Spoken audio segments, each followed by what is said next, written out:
దేవుని బిడ్డగా మార్చబడితే అనేకులు ఎంతోమంది నిన్ను దూషించినా ద్వేషించినా నీవు భయపడవలసిన అవసరం లేదు. కారణం ఏంటంటే నీవు దేవుని బిడ్డగా మార్చబడ్డావు. నీ హృదయ తలంపులు ఆలోచనలన్నీ కూడా దేవుడే మార్చివేస్తాడు. నీ పడక నీ ఆలోచనలు నీ నడక అన్నీ కూడా మారిపోతాయి. దేవుని దగ్గరకు వస్తే, దేవుని ఆత్మలో నివసిస్తే నీ తలంపులు ఆలోచనలు కూడా మార్చబడతాయి. కనుక దేవునిపైకి శ్వాసం కలిగి జీవించాలి. అక్కడ రాస్తుంది కదా,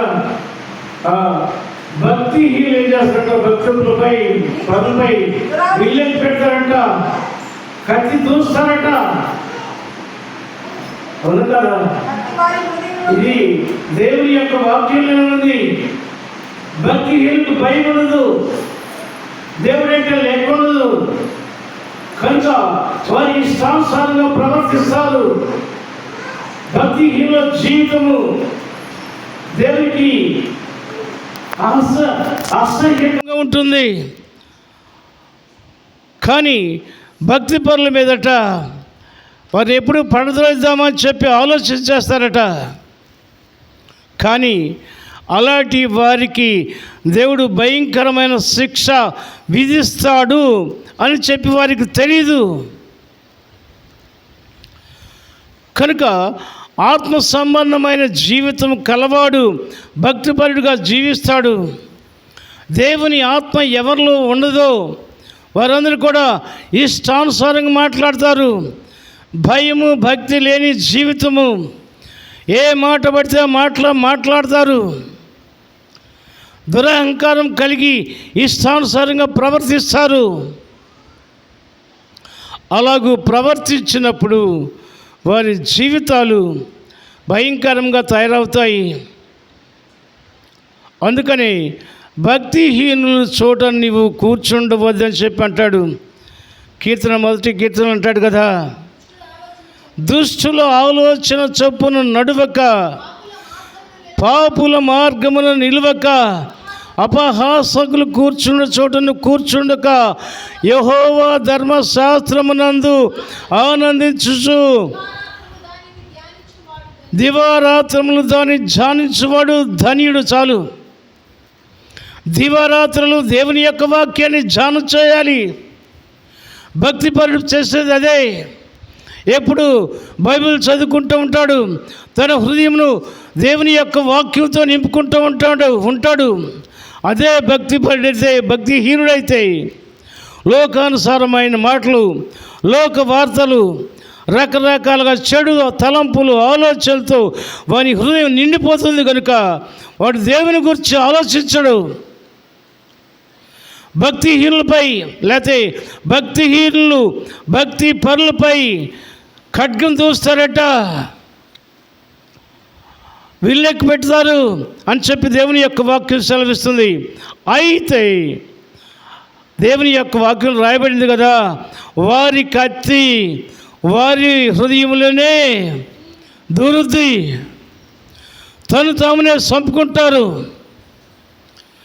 భక్తిహీనుల హృదయంలో ఎల్లప్పుడూ దురాలోచనలు ఉంటాయి, దుష్టత్వం కలిగి జీవిస్తారు.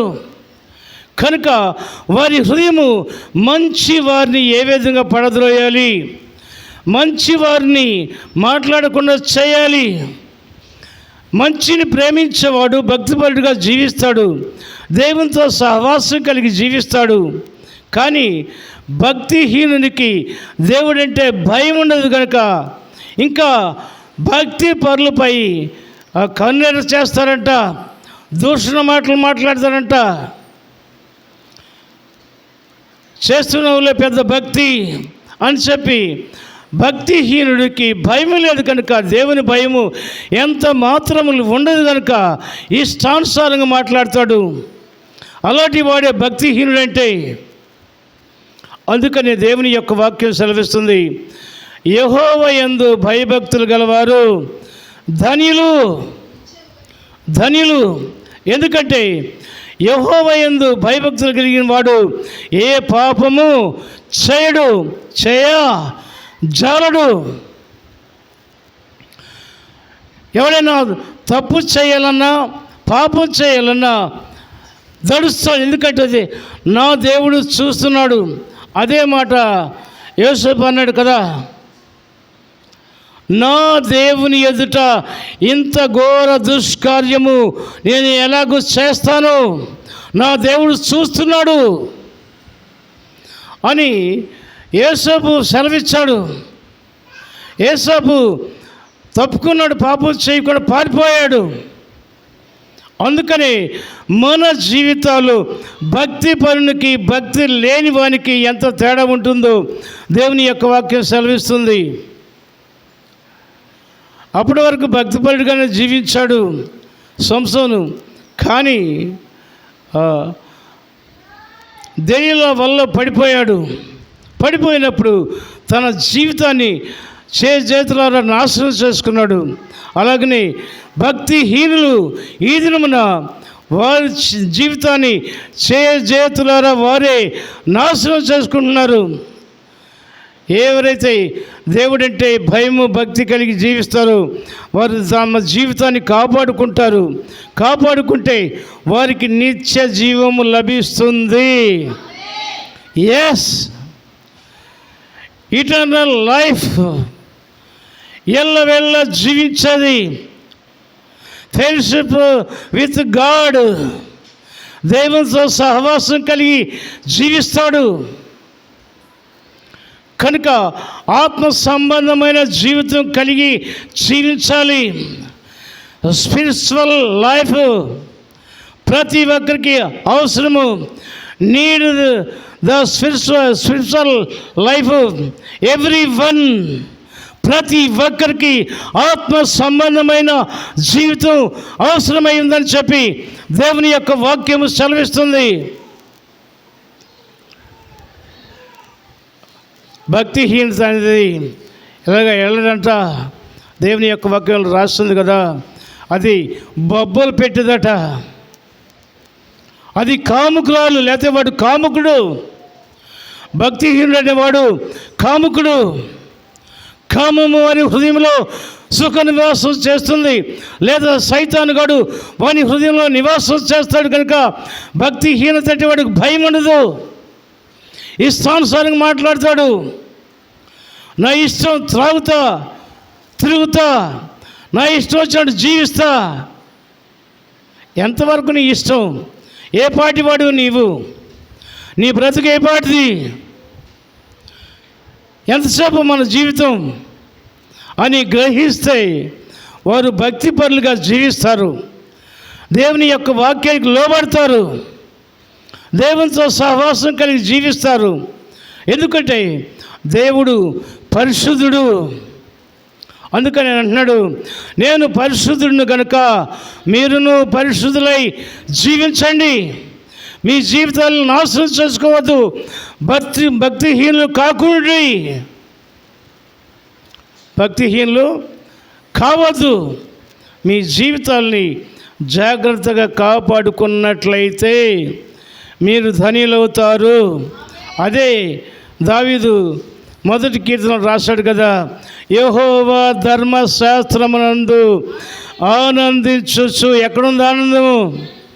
త్రాగుడులో లేదు ఆనందం, జూదంలో లేదు ఆనందం, లేదా వ్యభిచారంలో లేదు, రకరకాలైన ఇహలోక సంబంధమైన సినిమాలు లేకపోతే సీరియళ్ళు లేదు ఆనందం. దేవుని యొక్క వాక్యము జుంట తేనె ధారల కంటే మధురమైంది. ఆ మధురమైన వాక్యాన్ని చదువుతున్నప్పుడు నీ హృదయం ఎంతగానో ఆనందిస్తుంది, దేవుని మహిపరుస్తుంది.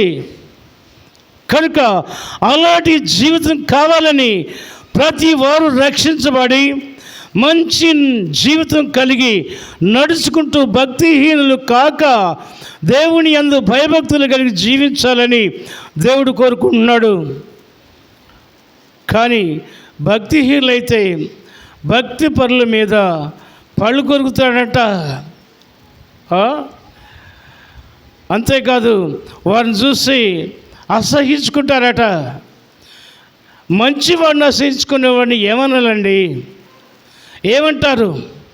మంచి ప్రవర్తన కలిగి జీవిస్తున్న వ్యక్తిని అసహించుకుంటూ తప్పుడు త్రోవలు నడిచేవాడు అసహించుకుంటే ఆ మనిషిని ఏమనాలి? ఏమంటే సరిపోద్ది? అందుకని ప్రియ దేవుని బిడ్డలారా, ఈ ఉదయకాల సమయంలో ప్రభువు ప్రేమను బట్టి మనసు చేస్తున్న ఎవరైనా సరే భక్తిహీనులు, భక్తి పరులను చూసి అసహించుకోకూడదు. దేవుడు అలాంటి వారిని ద్వేషిస్తాడు. దేవుడు అలాంటి వారిని ద్వేషిస్తాడు.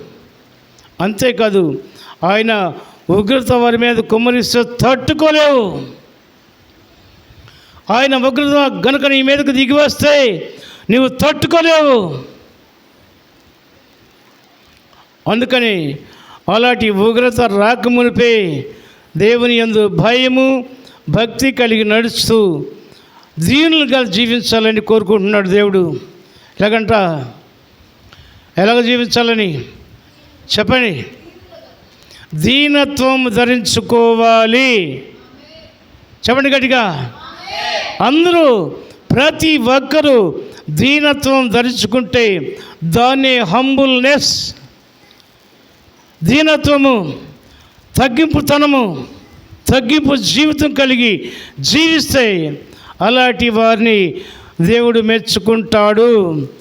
అంతేకాదు, వారి కుటుంబాన్ని దేవుడు దీవిస్తాడు. వారి బిడ్డతరాన్ని కూడా దీవిస్తాడని చెప్పి దేవుని యొక్క వాక్యం సెలవిస్తుంది. కనుక ఈ ఉత్తర ప్రత్యుతుల ద్వారా మాట్లాడుతున్నాడు దేవుడు.